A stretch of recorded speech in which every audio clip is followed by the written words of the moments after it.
여전히 북쪽 이스라엘 사마리아 성에는 피가 섞인 이스라엘 백성들이 살았던 곳이지만은 피가 섞여서 옛날 이스라엘 백성들이라고 할 수 없는 사람들이 그곳에 살고 있었습니다.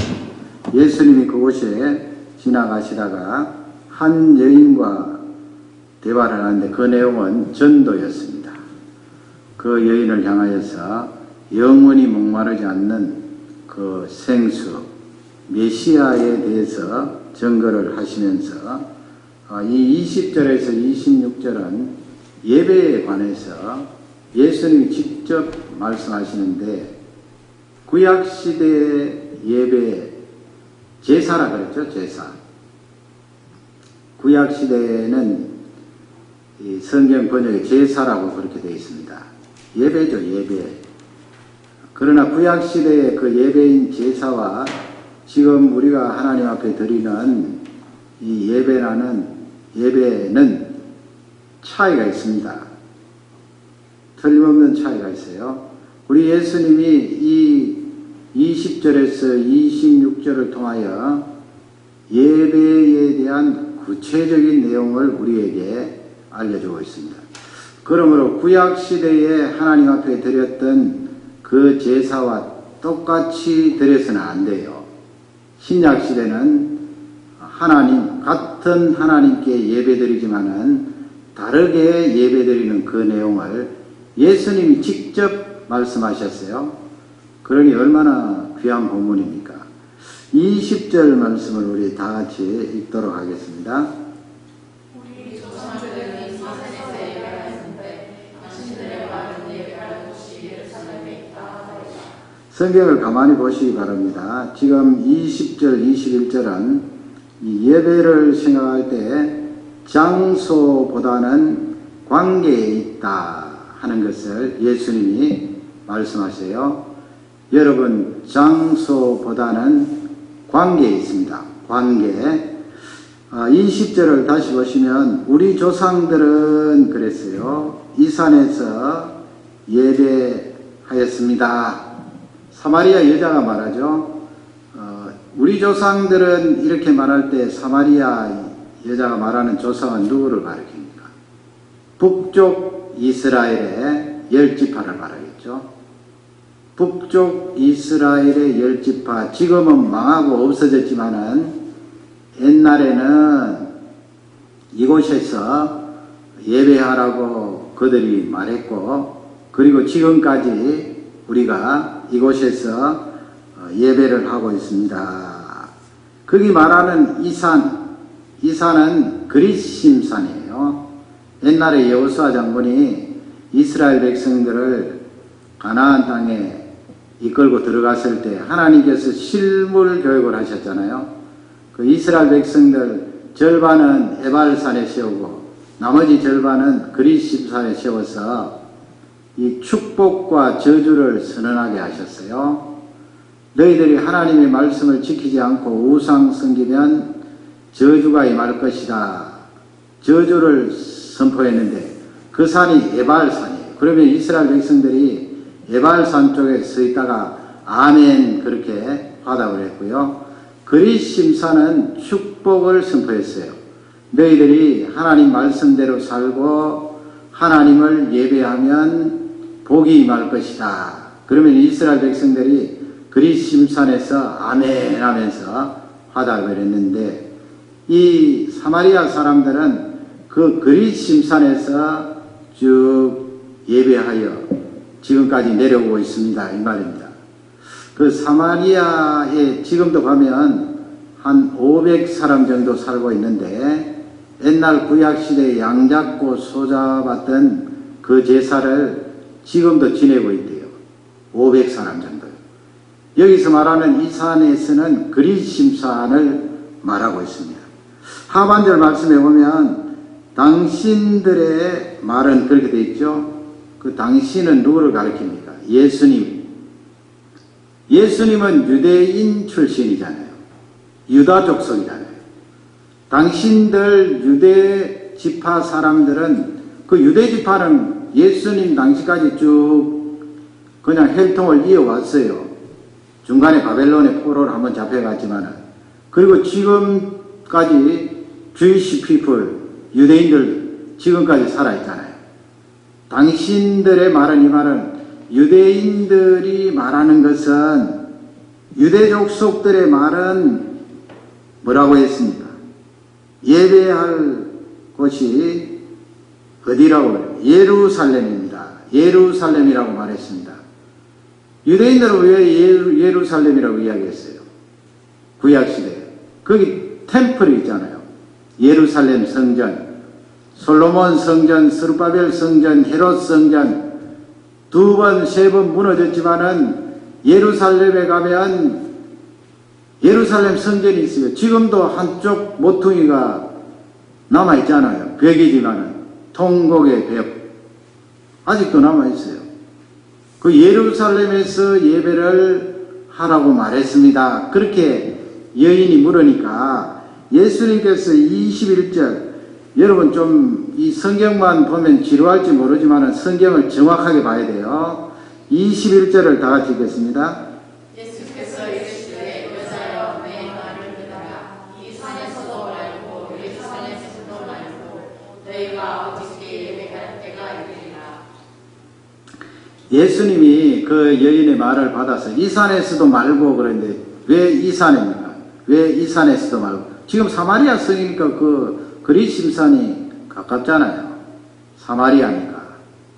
그러니까 가까이 있는 이 산에서도 말고 그리심산에서도 말고, 그러니까 예배는 장소에 있는 것이 아니고 또 예루살렘에서도 말고, 하나님의 성전이 구약 예루살렘 성전이 거기에 있었는데 그 예루살렘에서도 말고.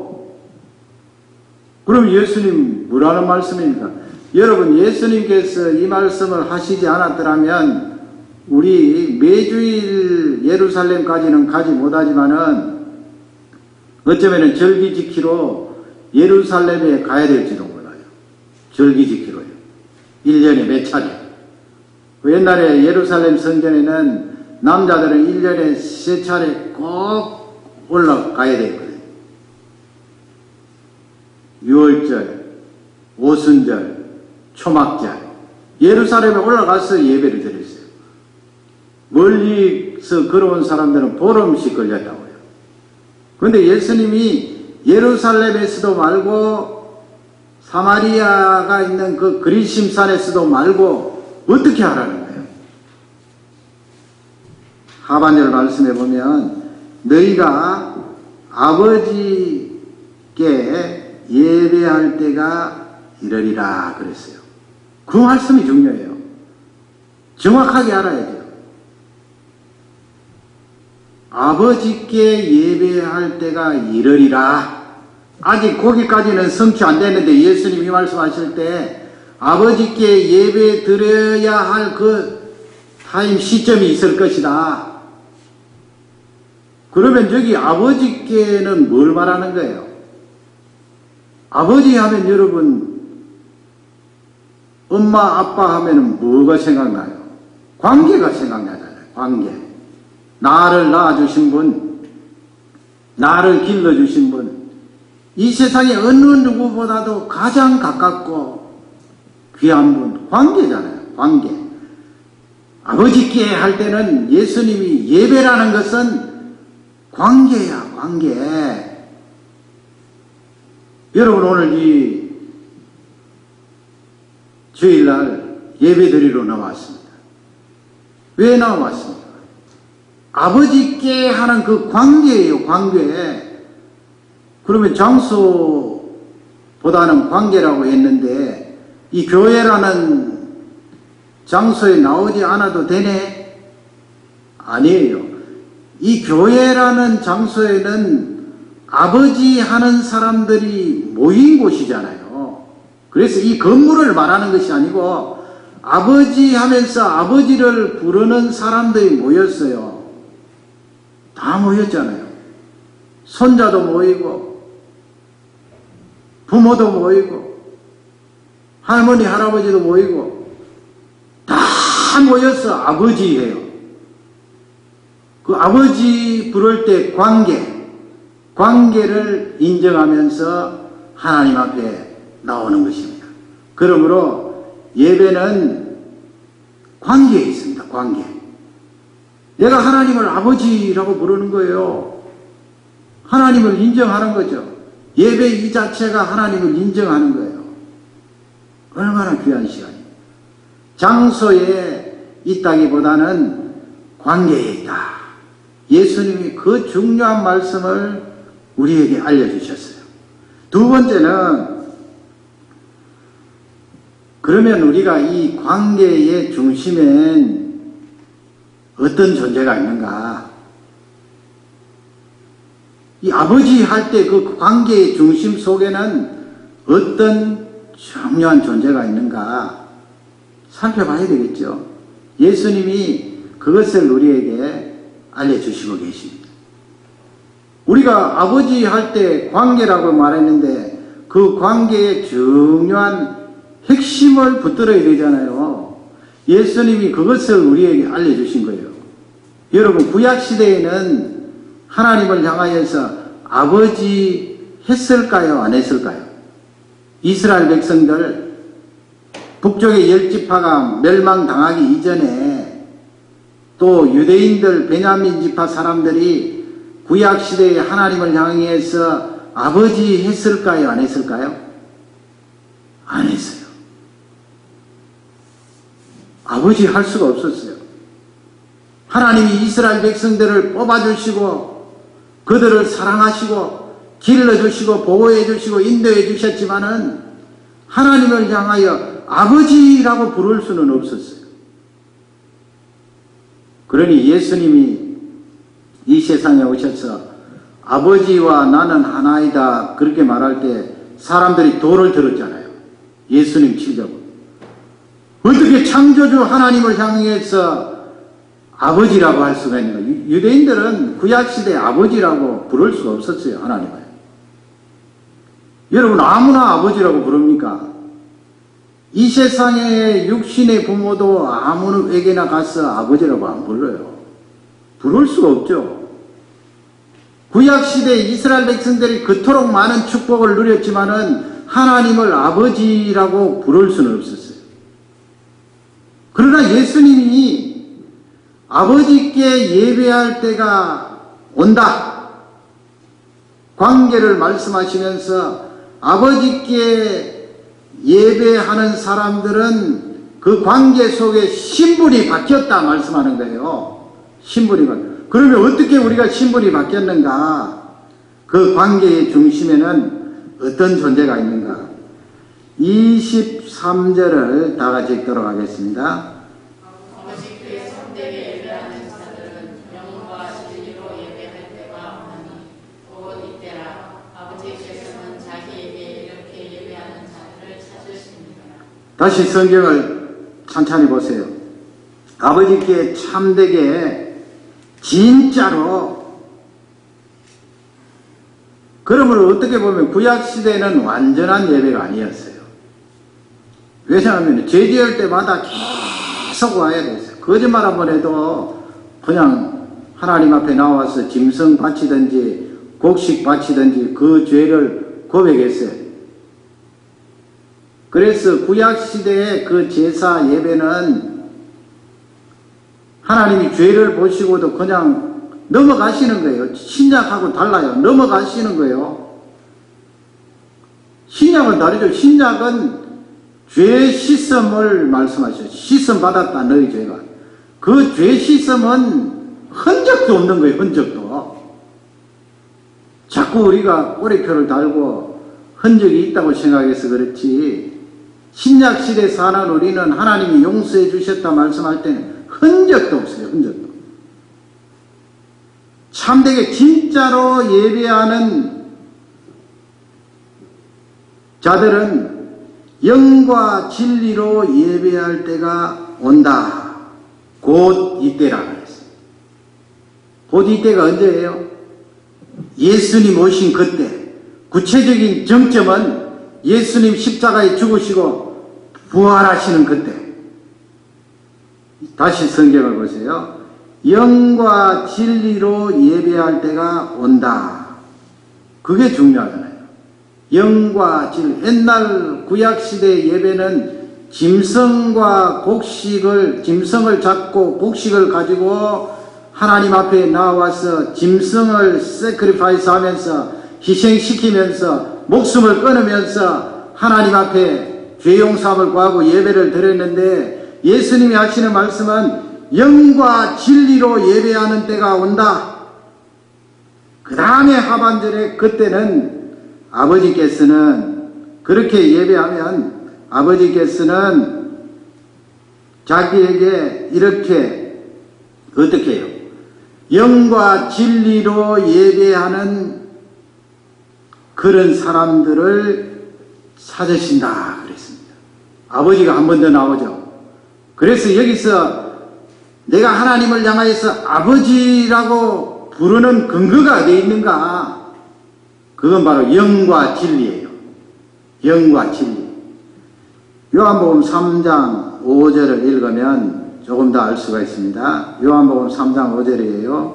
다 같이 읽겠습니다. 요한복음 3장 5절입니다. 예수께서 대답하시되 진실로 진실로 내게 이르노니 사람이 물과 성령을 받지 아니하면 하나님의 나라에 들어갈 수 없느니라. 예수님이 지금 니고데모에게 하시는 말씀이잖아요. 사람이 어떻다고요? 물과 성령으로 나지 아니하면, 물과 성령이에요. 앞쪽에 요한복음 4장 23절은 영과 진리로 그랬잖아요. 거기 영이 뭐예요? 성령이에요. 성령. 예수님 말씀하신 지금 요한복음 3장 5절에서는 성령이에요. 영과 진리로 할 때 성령으로. 그러면 진리는 뭐예요? 앞쪽에 4장 23절에 진리, 알레테이아, 진리. 진리가 뭐예요? 여기 말하는 물이에요. 물. 말씀, 진리, 물. 예수님이 같은 내용으로 말씀했는데 말씀을 인격적으로 바꾸면 누구예요? 예수님이에요. 예수님. 태초에 말씀이 계시니라. 이 말씀이 하나님과 함께 계셨고 예수 그리스도를 말씀하셔요. 그래서 바꾸면 영과 진리로 예배하는 때가 오나니, 이 말씀은 성령 하나님과 예수 그리스도를 중심에 모시고 예배하는 때가 오나니, 그렇게 예배하면 하나님을 향하여서 아버지 하면서 나온다는 거예요. 이해가 되시죠? 아버지. 조금 더 성경을 살펴보면 로마서 8장으로 넘어가면, 로마서 8장은 통째로 외워야 됩니다. 로마서 8장 14절 다 같이 읽겠습니다. 무릇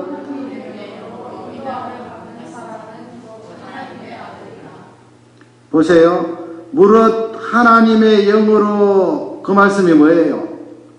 영과 진리로, 물과 성령으로, 거기 영, 성령, 하나님의 영, 성령 하나님 같은 분이에요. 다시 보세요. 성령 하나님으로 인도함을 받는 사람은 곧 하나님의 아들이라고 해요. 누가요? 누가? 내가요. 오늘 예배드리는 나 자신이 성령 하나님의 인도를 받아서 오늘까지 왔잖아요. 그렇게 성령 하나님의 인도하심을 받지 않고는 이 예배에 나와서 예배에 참석할 수 없어요.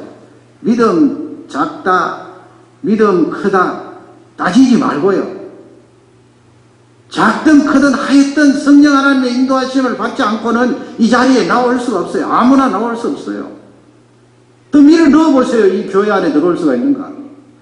그런데 보세요. 그 성령 하나님의 인도함을 받는 사람은 곧 하나님의 아들이라 그랬어요. 하나님의 아들. 우리가 그렇다는 거예요. 그러니 우리가 하나님을 향하여서 아버지 부르는 거죠. 그 다음 구절 15절, 로마서 8장 15절입니다. 너희는 다시 무서워하는 종의 영을 받지 아니하고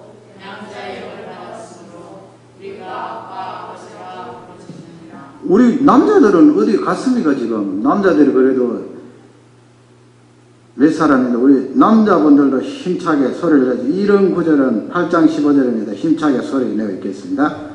너희는 다시 무서워하는 종의 영을 받지 아니하고 양자의 영을 받았으므로 우리가 아빠 아버지라 부르짖으시니라. 아멘. 너희는 다시 무서워하는 종의 영을 받지 아니하고 그랬잖아요. bandage again to fear라고 그랬잖아요. 두려움. 종의 영이 뭐예요? 사단이 우리를 얽어맨다는 거예요. 칭칭. 어떤 번역에 슬래브라고 되어 있는데 노예로 얽어매는 거예요. 그게 무슨 말씀이에요? 두려워하는 영으로. 예를 들어 볼까요? 죽음, 물론 뭐 우리도 하나님을 아버지라고 하지만 죽음에 대해서 약간의 두려움이 있어요. 그건 뭐 어쩔 수 없어요. 왜냐하면 우리가 아직 완전히 변화된, 거룩하게 된 그런 상태가 아니고, 우리가 부활 이후에 완전히 변화되고 거룩한 상태죠. 구원을 받고 하나님 자녀이지만은 육신을 가지고 있기 때문에 그 죽음에 대한 두려움이 누구라도 조금은 있지만은, 그러나 종의 영, 이 사단의 칭칭매는 거기에 노예가 된 사람하고는 다르다고요. 달라요. 사단의 종노릇 하면서 거기에 칭칭 감겨 있으면 죽음에 대해서 얼마나 두려워하는데. 두렵지 않겠어요? 저는 그 초등학교 한 3, 4학년 때 이렇게 동네를 거쳐서 초등학교 가는데 한 5km 이렇게 가는데 어떤 분이, 그분이 믿지 않는 분인데 세상을 떠났는데 3일 동안, 죽기 전에 3일 동안 소리를 지른 것을 들었어요. 너무나 무서워요. 그 소리만 들어도 안 죽겠다는 거예요. 옛날에 뭐 아파도 병원에 갔나요? 요즘이야 죽을 때 되면은 911 불러서 그냥 병원에 가서 임종을 합니다. 옛날에는 안 그랬다고. 그냥 집에서 임종을 하는데 3일 동안 하루, 이틀, 1월 빠져야 꼬다닥 갈아요. 그 시골에서 소리를 들었다고요. 그렇게 죽음이 무섭고 두려운데 바깥에서 그 안 가려고, 죽지 않으려고 바둥거리는 그 신음소리만 들어도 소름이 올싹 끼치는데, 이 사단이요, 우리에게 얼마나 두려움을 주어서 얽어매버려요. 종으로 만들어버려요. 종으로. 너희들은 죽는다. 너희들은 지옥 간다. 너희들은 심판받는다. 죽음이 도사리고 있다. 그런데 보세요. 성경을 보세요. 무서워하는 종의 영을 받지 아니하고, 하반절 딱 끌어서 앞쪽은 종의 영을 받은 사람, 뒷부분 하반절은 양자의 영을 받았으므로. 양자의 영이 뭐예요? 성령 하나님이 예수 그리스도에 대해서 우리에게 증거하면, 이야, 예수님이 나를 위해 죽으시고 부활하셨구나. 믿어지잖아요. 한 번씩 왔다 갔다는 할 수 있겠지만, 그래도 믿어지니까 나온 거 아니에요. 믿어지잖아요. 믿어지니까 내가 예수 그리스도 때문에 하나님을 아버지라고 부르는구나. 그게 양자의 영을 받았습니다. 물과 성령으로 나지 않으면 no one enter kingdom of God. 아무도 들어갈 수가 없다. 양자의 영, 성령 하나님이 예수 그리스도를 나에게 알려주심으로, 예수 그리스도를 통하여 내가 하나님의 아들이 되었으므로 하나님을 향하여서 아버지 부를 수 있다는 것입니다. 그래서 하반절 보시면 우리가 아빠 아버지라 부르짖느니라. 이 개혁판에는 아빠라고 적었어요. 맞아요. 아빠. 옛날 번역에는 아바라고 했는데, 아람식으로 아바. 비슷해요. 뭐 세계 언어가. 우리말 아빠나 아바나 우리는 아이들이 아빠, 뭐 요즘 다 아빠라 그러죠. 50대도 아빠고 60대도 아빠고 아빠라 그러잖아요. 아빠, 다른 말로 보면 참 아버지라고 부르짖느니라. 내가 하나님의 자녀가 되었어요. 성령 하나님이 예수 그리스도를 나의 중심 속에 믿도록 하시기 때문에 내가 하나님을 향해서 아버지 부르짖는 거예요. 아버지. 우리 아버지 한번 해보겠습니다. 아버지. 자신이 없어요. 하나님을 향하여서 아버지 한번 해보세요. 아버지. 아빠 아버지예요. 그래서 어떤 여자 선교사님 그 간증 보니까 그분은 기도할 때마다 아빠라 그러는데 하나님은 아빠. 조금 듣기가 좀 그랬습니다만 그래도 그게 맞는 것 같아요. 아빠. 아빠 아버지. 진짜 아버지. 하나님을 향하여서. 창조주 하나님을 향하여서. 아빠 아버지. 그러니 여러분 나라는 이 존재가 얼마나 귀해요. 이 세상에는 쓸모없는 존재가 하나도 없다. 그렇게 말한 사람이 있어요. 우리가 예수님 믿으면서도 하나님을 향하여서 아빠, 아버지 이렇게 말씀을 들으면서도 나 자신에 대해서 별로 신통치하게 생각하는 사람들이 사실상 많아요. 왜 그런가 하면 이 세상에 살다가 고통, 어려움 많이 부딪히고 힘드니까 그냥 나 자신이 하찮게 보이는 거예요. 시원찮게 보이는 거예요. 너무 작게 보이는 거예요. 아니 오늘 말씀에 보면은 하나님이 나를 향하여서 성령 하나님이 예수님을 증거해 주셔서 하나님을 향하여서 내가 아버지, 아빠 아버지 그렇게 부르짖을 수 있는데 내가 나를 너무 쓸모없는 존재로 생각하는 거예요. 한 분을 제가 소개를 하려고 합니다.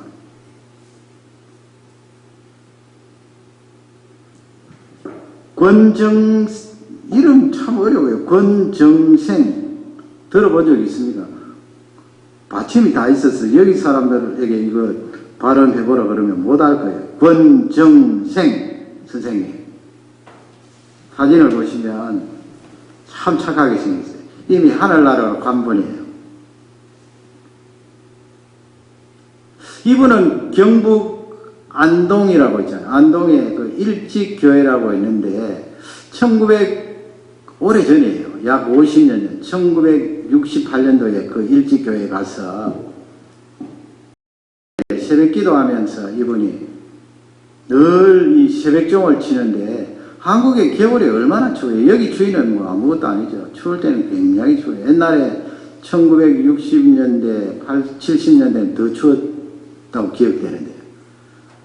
이 종을 이렇게 밑에서 줄을 잡아 당기잖아요.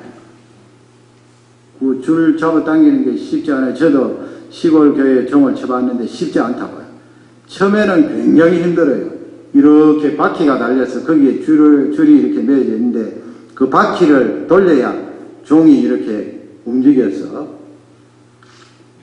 소리가 나는데 처음에는 그 나일론 줄을 당기려면 굉장히 힘들다고요. 나중에 돌아가면 이제 잘 되는데 이 어른은 그 새벽마다 종을 치는데 하루도 빠지지 않고 종 칠 때 장갑을 안 끼고 쳤어요. 겨울에는 얼마나 손이 시려요. 왜 장갑을 안 끼고 종을 쳤는가 하면 이 새벽 시간에 종을 치면 사람만 듣는 것이 아니고 차가운 돌도 듣고 또 얼어있는 물도 듣고 또 뭐 사람도 들을 것이다.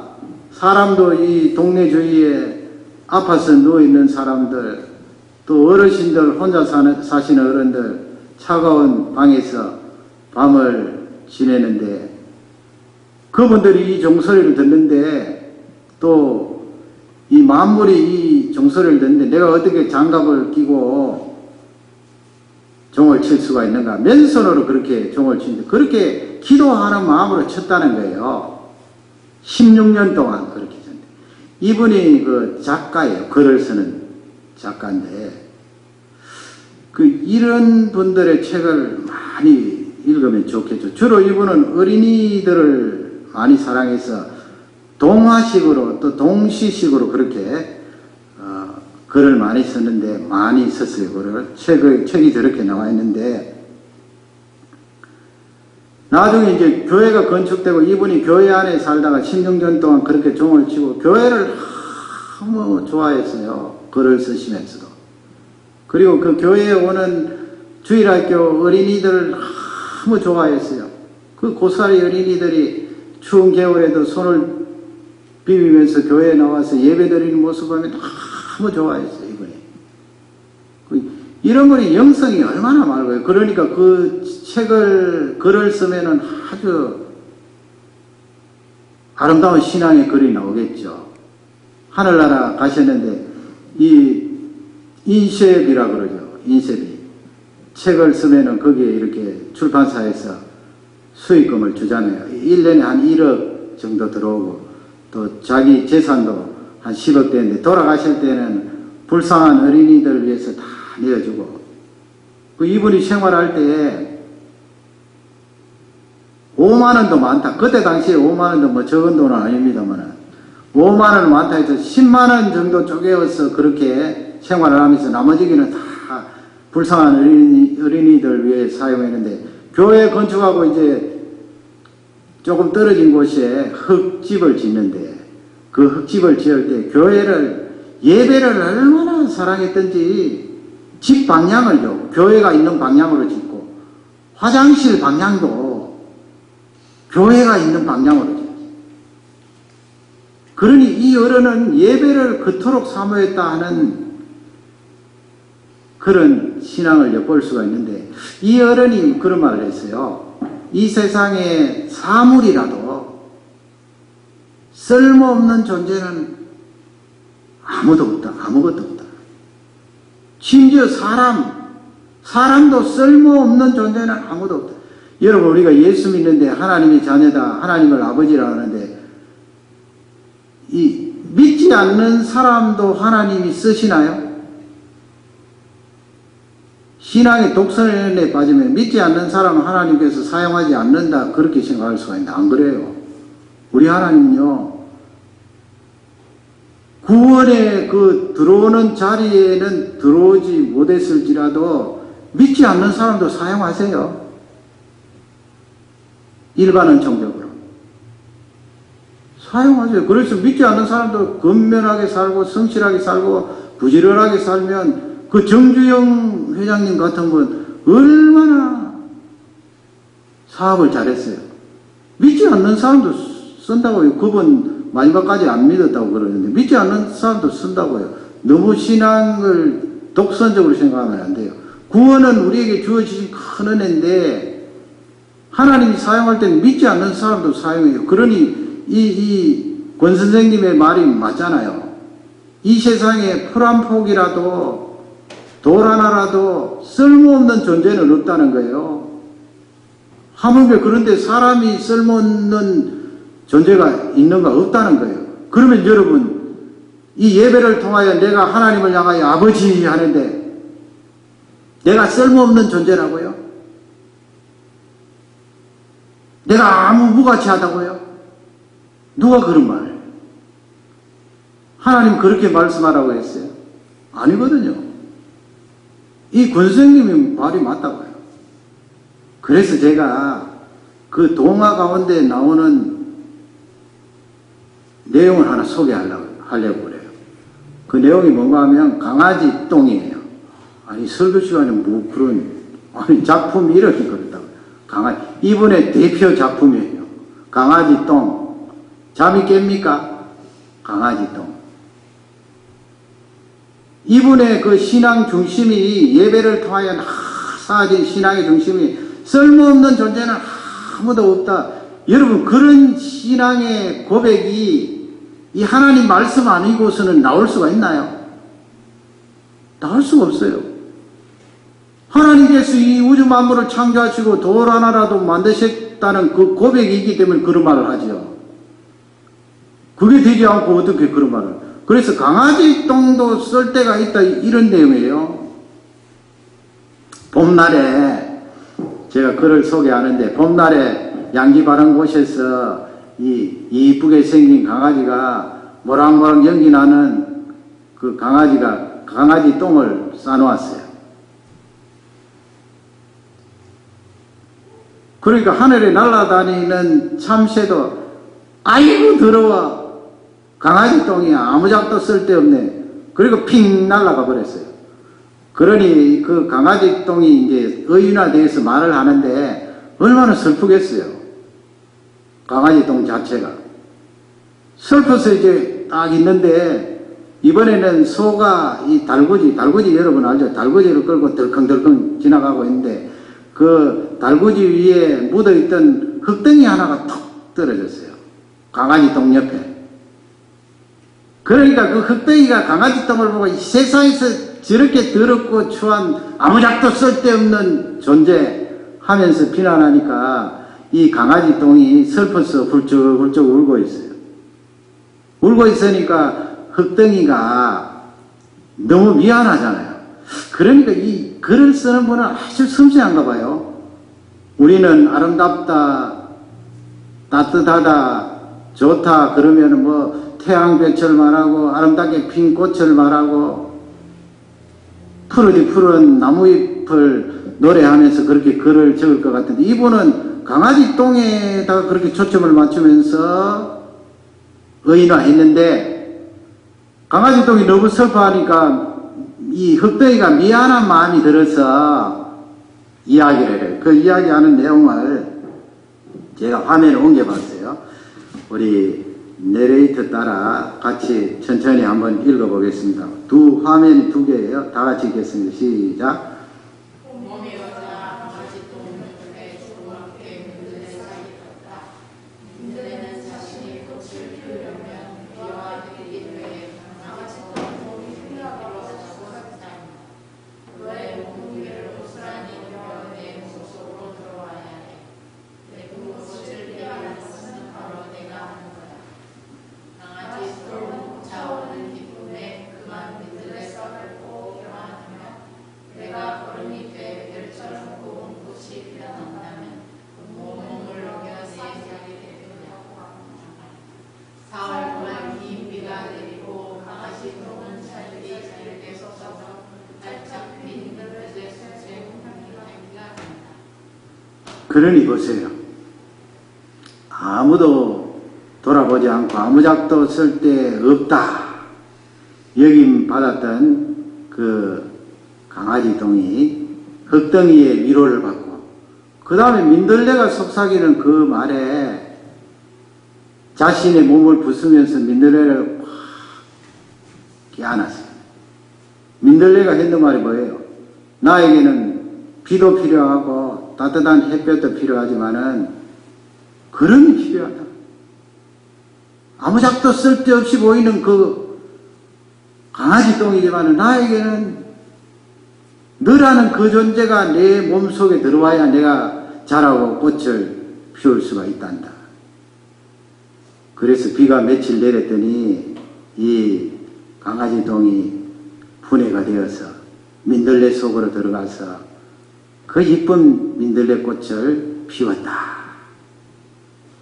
쓸데없는 존재는 아무도 없다. 여러분, 이런 영성이 어디에서 나오는 거예요? 예배에서 나옵니다. 예배에서 하나님이 우리에게 주시는 축복 아니에요. 예배 자체가 하나님을 아버지 부르면서 나의 이 존재 자체를 하나님의 아들로 고백하니까 내가 얼마나 귀한 존재예요. 정말 쓸모있는 존재. 그렇게 무서워하고 죄 때문에 벌벌 떨고 죽음 때문에 두려웠던 내가 하나님의 영으로 말미암아 하나님을 향하여서 아빠, 아버지라고 부르는 이 예배 때문에 내가 달라지게 된 거예요. 권선생님도 그렇게 새벽마다 16년 동안 새벽종을 치면서 예배를 통하여 은혜를 받았기 때문에 가치 있는 자신의 그 존재를 하나님 앞에 고백했고, 사람이요, 자기 자신의 가치가 발견되고 그것이 확인되면 연약한 사람들에게 시선이 가잖아요. 그 가장 연약한 사람이 어린이들 아니에요.